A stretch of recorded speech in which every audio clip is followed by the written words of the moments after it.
صلی علی رسولہ الکریم قال رسول اللہ صلی اللہ علیہ وسلم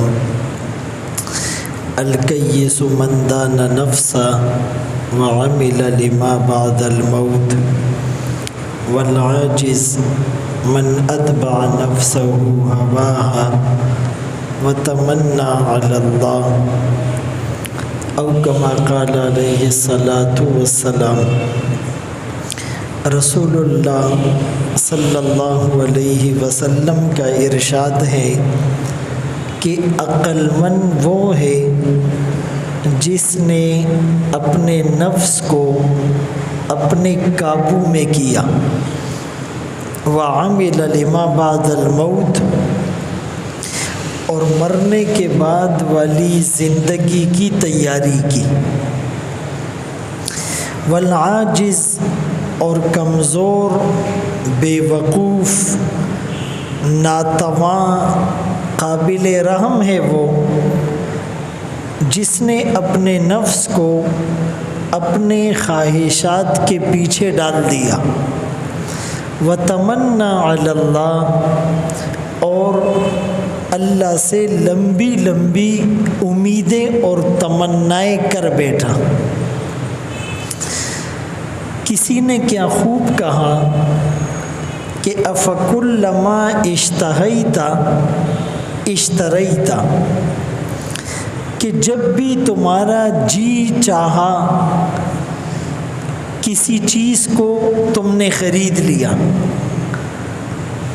کسی چیز کو کھانے کو جی چاہا کھا لیا، کسی چیز کے پینے کو جی چاہا پی لیا، کسی لباس کے پہننے کو جی چاہا پہن لیا، یعنی یہ نہیں دیکھا حلال ہے کہ حرام، جائز ہے کہ ناجائز، پاک ہے کہ ناپاک، فائدے مند ہے کہ نقصان دہ، بس جی میں آہا اور کر گزرے۔ فمتى تتعلم الصبر، تو صبر کیسے آئے گا؟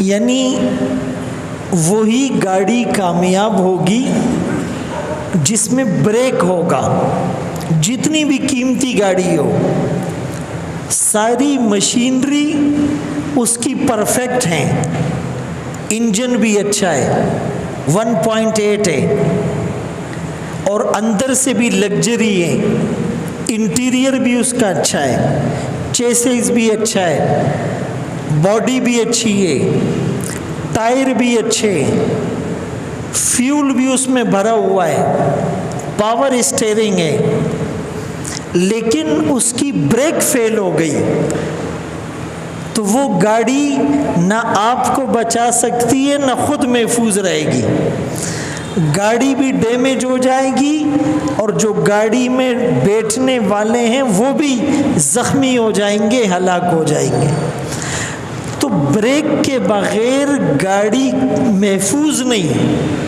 اسی طرح اس انسان کی ناجائز خواہشات کے لیے صبر کا بریک ضروری ہے۔ اب بریک نہیں ہوگا، کوئی کپڑا اچھا لگا پہن لیا، ریشم مردوں کے لیے حرام ہے، سونا اچھا لگا پہن لیا، سونا مردوں کے لیے حرام ہے، لال کلر اچھا لگا وہ لال کلر پہن لیا، مردوں کے لیے جائز نہیں، شراب کو جی چاہا پی لی، حرام ہے، خنزیر کا گوشت اچھا لگا کھا لیا، حرام ہے، کسی کو دیکھنے کو جی چاہا غیر محرم ہے آپ نے دیکھ لیا۔ تو جب صبر کا بریک نہیں ہوگا تو انسان ناکام ہو جائے گا۔ اسی طرح جب بھی اس کو تنہائی ملی گناہ کر لیا،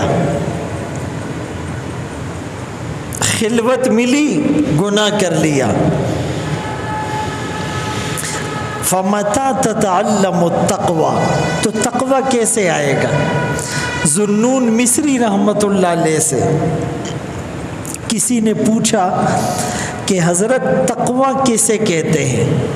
فرمانے لگے کہ دل کے جو خیالات ہیں وہ خیالات تو نظر نہیں آتے، وہ خیالات تو اس کا کوئی جسم بھی نہیں ہے۔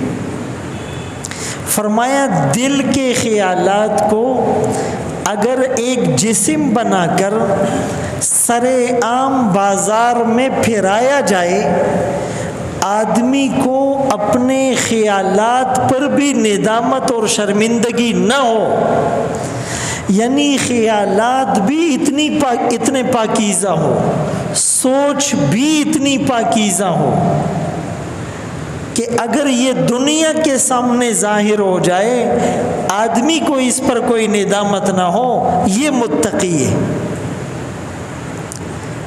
اب مسجد میں آتے ہوئے ہر آدمی ٹوپی پہنتا ہے، عمامہ پہنتا ہے، صاف کپڑے پہنتا ہے، خوشبو لگاتا ہے، نظریں جھکاتا ہے، لیکن ہمارے دل میں کیا چل رہا ہے یہ کسی کو معلوم نہیں۔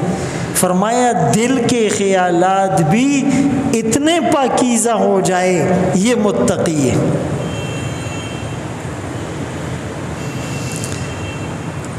اب یہ ساری چیزیں کیسے آئے گی؟ بزرگوں نے کچھ اصول بتلائے ہیں۔ نفس ہمارے قابو میں ہو، یہ نفس سرکش گھوڑا ہے، سرکش گھوڑے کو کس کے لگام دینی پڑے گی تب وہ قابو میں آئے گا۔ اگر لگام مضبوط نہیں ہوگی، ناک میں نکیل صحیح نہیں ڈلے گی تو وہ قابو میں نہیں آئے گا۔ اسی طرح اس نفس کے سرکش گھوڑے کو لگام دینی ہے، اور وہ لگام کیسے دیں گے؟ نمبر 1 تقلیل طعام، کھانا کم کھانا ہے۔ اس کا یہ مطلب نہیں ہے کہ آدمی بھوکا مر جائے، لیکن ہم جس طرح کھاتے ہیں ایسا نہ ہو کہ بھائی اول تو صبح کا ناشتہ اس لیے ہوتا تھا کہ رات کا کھانا لوگ مغرب کے بعد کھاتے تھے، تو مغرب کے بعد سے صبح تک 12 گھنٹے بھوک لگی ہوتی تھی، اس لیے صبح کا ناشتہ تھا۔ ہم تو رات کا کھانا 11-12 بجے کھاتے ہیں، اور بعض لوگ سوتے سوتے بھی 2-3 بجے بھی چائے پراٹھا کھا لیتے، پھر اس کے بعد صبح بھی ناشتہ۔ بلکہ آپ کو ایک مثال بتاؤں، یہ جو گوادر پورٹ ہے نا، گوادر پورٹ، تو ایک ساتھی کی وہاں ڈیوٹی تھی، چائنیز کے ساتھ وہ کام کرتا تھا، تو کہا کہ ایک دن چائنیز نے ہمیں کہا کہ یہ پاکستان ترقی کیوں نہیں کرتا، ہمیں اب سمجھ آیا۔ پوچھا بھائی وہ کیسے؟ کہا ہم صبح جب اپنے کام کی جگہ میں جاتے ہیں نا، صبح 6-7 بجے، تو گرم پانی کا ایک ترموس اپنے ساتھ اندر لے جاتے ہیں، پھر شام 5 بجے تک اسی میں سے وہ گرم پانی پیتے رہتے ہیں اور کچھ نہیں کرتے۔ 5 بجے جب چھٹی ہوتی ہے واپس آ کر کھانا کھاتے ہیں۔ اور کہا جو ہمارے پاکستانی بھائی ہیں تو یہ تو صبح ناشتہ گھر سے کریں گے، آفس جب 9 بجے پہنچیں گے نا، 1 گھنٹہ کام کریں گے تو کہیں گے جی چائے کا ٹائم ہو گیا، 10 بجے ٹی بریک، چائے پینے کے لیے چلے جاتے، آدھا گھنٹہ چائے میں لگ گیا۔ اب آدھا گھنٹہ چائے میں نہیں لگا، چائے کے ٹائم سے آدھا گھنٹہ پہلے ذہن پر چیز سوار ہوتی ہے کہ ابھی چائے پینے جانا ہے، اور چائے پی کر جب واپس آتے پھر بھی آدھا گھنٹہ چائے صحیح تھی، چائے صحیح نہیں تھی۔ تو کہا جب یہ چائے پی کے آتے 2-3 گھنٹے اور کام کرتے، لنچ ٹائم ہو جاتا ہے، پھر یہ کھانا کھانے چلے جاتے۔ اب کھانے میں 1 گھنٹہ لگتا ہے. پھر جو گھر میں نماز نہیں بھی پڑھتا نا وہ آفس میں نماز پڑھتا ہے اور پھر اس کو نفل بھی یاد آ جاتی ہے, پھر نفل بھی پڑھ لیتا ہے. پھر تھوڑی مسجد میں کمر بھی سیدھی کر لیتا ہے, 2-2:30 بج جاتے ہیں. پھر جب یہ آتا ہے 1-2 گھنٹے کام شروع کرتا ہے, پھر 3 بجے کی چائے. ایسا ہوتا ہے یعنی آفیسز میں. پھر وہ چائے پیتا ہے, پھر کام کرتا ہے چھٹی کا ٹائم. یعنی وہ کچھ لوگ جینے کے لیے کھاتے ہیں اور ہم زندہ ہی کھانے پینے کے لیے. تو کم کھانا قرآن کریم میں ہے کلو واشربو, یہ سب کو یاد ہے. جب دسترخوان لگتا ہے کہتے ہیں یار کلو واشربو, کھاؤ پیو, لیکن اس سے آگے کا لفظ نہیں کہتے. اس سے آگے ہے ولا تسرفو, لیکن ضرورت سے زیادہ نہیں کھاؤ, ہر وقت نہیں کھاؤ. تو ایک تو کم کھانا, جب انسان کم کھائے گا, حدیث میں آیا کہ معدے میں 3 حصے, ایک کھانے کا, ایک پینے کا, ایک سانس لینے کا, ہم تینوں حصے میں کھانا ڈال دیتے ہیں. تو اسی لیے جب کم کھائیں گے تو جسم ایکٹیو رہے گا عبادات میں بھی اور مشقت اور کام کاج میں بھی. ایک تو یہ کرنا ہے. وہ کرکٹر ہے نا جو پہلے کرکٹر تھا ثقلین مشتاق, وہ تبلیغ میں چلا گیا. یہ صحیح کارگزاری سنا رہا ہوں. بھائی کھانے پینے میں تو سبھی تیز ہوتے, لیکن مولوی اور تبلیغی ذرا زیادہ کھاتے. جو گھر میں 1 روٹی کھاتا ہے وہ جماعت میں 3-4 کھاتا ہے اور کہتے ہیں ڈیر برکت تے بکی زال نبیا فتویم جوڑو ویر دا اللہ پلا رکھے ڈیر برکت تے. یار سڑے ڈو مڑی گی نا, دا مدرسو روٹائی کے ڈیر نورانیت تے مڑی گی بنا.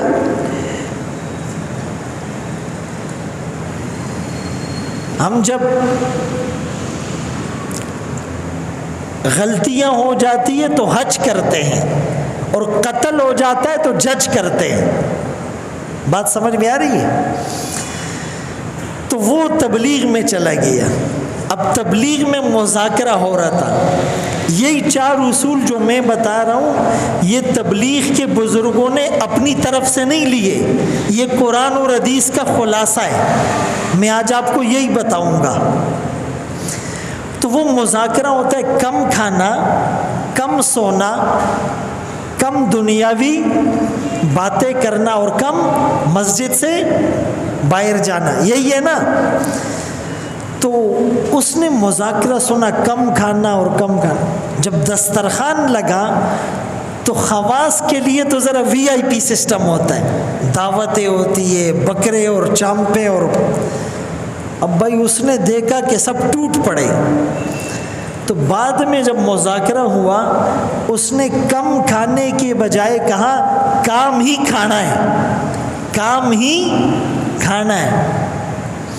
تو ایک چیز اپنے نفس کو چدے ڈیر موڑ کے اس کو اتنا کھلاؤں پلاؤں دنا خوبا سنڈا جوڑ کے. قربانی کے جانور کو لوگ بادام اور پستے کھلاتے, اچھی بات ہے. تو جس کو بادام, پستے, دودھ یہ کھلاؤ گے وہ تو ببر شیر بن جاتا ہے. تو اس نفس کو ہم نے بولو پہلوان بنا دیا ہے. اب اس کو ہم کیسے قابو میں کریں گے؟ بہت بڑا ریسلر بنا دیا اس کو ہم نے. تو اس نفس کو قابو میں کرنے کے لیے پہلا کام تقلیل الطعام, کھانا کم کھانا. بھائی جس گھر میں 10 افراد ہیں اور وہ روزانہ ایک ٹائم میں 3 روٹیاں کھاتے ہیں, کتنی روٹیاں ہوئی؟ 30. آج سے اگر وہ عزم کر رہے ہم 3 کی جگہ 2 کھائیں گے تو کتنی پکے گی؟ 20. ایک عورت جب 10 روٹیاں کم پکائے گی سورہ دواگانی بدر تک اور آٹے کی بھی بچت ہو جائے گی، پھر حکمرانوں کو کوئی گالی نہیں دے گا۔ اس پر ایک لطیفہ یاد آیا، ہمارے گاؤں میں ایک مدرسہ ہے، تو اس مدرسے میں ایک کوئٹہ کا طالب علم تھا، وہ ماشاءاللہ ذرا ہیوی تھا۔ اچھا، ہر آدمی برابر نہیں ہوتا ہے، کسی کا معدہ کمزور ہوتا ہے وہ 1 روٹی سے بھر جاتا ہے، کسی کا 3 سے بھی نہیں بھرتا، تو سب کے لیے برابر قانون نہیں ہے، یہ اللہ نے بھی فرق رکھا ہے۔ کسی کو کہا 4 شادیاں کرو اور 4 توائی چدایا وہ سنبھالا کہ دام دے رہا تھا، تو کھانے میں بھی یہی ہے۔ تو وہ کوئٹہ کا طالب علم تھا، باڈی بھی اس کی اچھی تھی، معدہ بھی اسٹرانگ تھا، تو اس مدرسے میں 2 روٹیاں ہر طالب علم کو ملتی تھی۔ ہر مدرسے میں مزے نہیں ہوتے، ایسے مدرسے جہاں ابھی بھی گوشت ہفتے میں 1 دن ملتا ہے، روٹیاں جلی ہوئی ملتی ہے، کبھی کبھی دوپہر کا کھانا شام میں کھا رہے ہوتے ہیں، تو وہاں کتنی روٹیاں ملتی تھی؟ 2۔ اس کا پیٹ نہیں بھرتا تھا۔ ایک دن جو ہے وہ بڑا تنگ ہو کر محتمم صاحب کے پاس گیا اور پختوں کی ورتوی دا روٹی یا درے کا یا ادرنے کا، یا روٹیاں 3 کر دو یا بھاری کر دو، یا ادرے کا اور یا ادرنے کا۔ تو ایک چیز اس نفس کو، یہ باتیں ہنسنے کی بھی ہے لیکن سمجھا رہا ہوں میں، اس نفس کو قابو میں کرنے کے لیے ایک کام جو ہم نے کرنا ہے، تقلیل الطعام، کم کھانا ہے، نمبر 1۔ اچھا، نمبر 2، کم سونا ہے، کم سونا ہے۔ ایک کتاب ہے 5 AM کلب، انگریز نے لکھی ہے، اس میں کہا کہ جو کامیاب قومیں ہیں وہ صبح 5 بجے اپنا کام شروع کر دیتی ہے، 5 بجے اٹھتی نہیں ہے، 5 بجے اپنا کام شروع کر دیتی ہے۔ اور ہم لوگ یعنی 5% لوگ فجر پڑھتے، 95% لوگ نہیں پڑھتے، وہ 10-11 بجے اٹھتے، 1-2 بجے دکان کھلتی ہے۔ آقا نے دعا فرمائی، اللہم بارک لی امتی فی بکورہا، اے اللہ میری امت کے صبح کے وقت میں برکت ڈال۔ جو برکت کا وقت ہے دکان کا شٹر بند ہوتا ہے، برکت کہاں سے آئے گی؟ تاجر جمع ہیں اور ڈسکس کر رہے ہیں کہ کاروبار میں مندی ہے، خسارہ ہے، گھاٹا ہے، نقصان ہو رہا ہے، مندی ہے، سب مشورے دے رہے ہیں۔ تو ایک چائے والا چائے لے کر آیا، تو کسی نے ازراہ مذاق اس سے کہا، تم بھی بتاؤ کاروبار میں برکت کیسے آئے گی؟ اس نے کہا، صاحب آپ کاروبار اس وقت شروع کرتے ہیں جب زوال کا وقت ہوتا ہے۔ زوال کا مطلب تو نیچے آنا، اسی لیے آپ چائنا میں جو لوگ جاتے ہیں صبح دکانیں کھلتی ہے، عصر کو بند۔ جاپان میں رات کو فلائٹیں نہیں اترتی ہے، بولا لوگوں کی نیند ڈسٹرب ہوتی ہے، رات کو اللہ نے آرام کا ذریعہ بنایا، وَالنَّوْمَ سُبَاتًا۔ میں خود ملائیشیا کے ایک جزیرے لنکاوی میں گیا، تو ہمارا جو ساتھی تھا، ہم 2-3 بجے دوپہر کو اس جزیرے میں پہنچے، تو ہم نے کہا تھوڑا آرام کرتے ہیں، شام کو سیر و تفریح کریں گے۔ جب عصر میں اٹھے، نماز پڑھی اور گھومنے کے لیے نکلے تو دکانیں بند ہو رہی تھی، تو ہم نے آپس میں کہا یہاں کوئی ہڑتال ہوگی، کوئی جلوس ہوگا، کوئی کرفیو ہوگا، بادشاہ کا انتقال ہو گیا ہوگا، کیوں یہ دکانیں جلدی بند کر رہے ہیں؟ انہوں نے کہا نہیں نہیں، یہ روٹین ہے، عصر اور مغرب کے بیچ میں ہوٹل بھی بند ہو جاتے، آپ جلدی سے کھانا کھا لیں، بعد میں کوئی ہوٹل کھلا ہوا نہیں ملے گا۔ اور یہاں 2 دریا پہ چلے جاؤ، 3 بجے تک جیسے سحری کے لیے حضرات آئے ہوئے، حضرات سحری کھانے کے لیے تشریف فرمائیں۔ تو یہ جو کم سونا، یہ بھی بہت اہم چیز ہے، کیونکہ زیادہ سلا کر اس نفس کو جو ہے تن آسان بنا دو گے، راحت پسند بنا دو گے، پھر یہ جہاد نہیں کرے گا، پھر یہ تبلیغ میں بستر لے کر نہیں پھرے گا، پھر یہ پیدل حج نہیں کرے گا، پھر یہ رمضان میں گرمی میں روزہ نہیں رکھ پائے گا۔ تو دوسرا کام کم سونا ہے۔ میں اکثر کہتا ہوں، سونے نے مردوں کو بھی تباہ کیا، سونے نے عورتوں کو بھی تباہ کیا، عورتوں کو اس سونے نے تباہ کیا جو زیورات پہنتی ہے، اور مردوں کو اس سونے نے تباہ کیا، کم سونا۔ ہمارا کام ہے راتوں کو رونا یاد دلبر میں، ہماری نیندیں محو خیال یار ہو جانا۔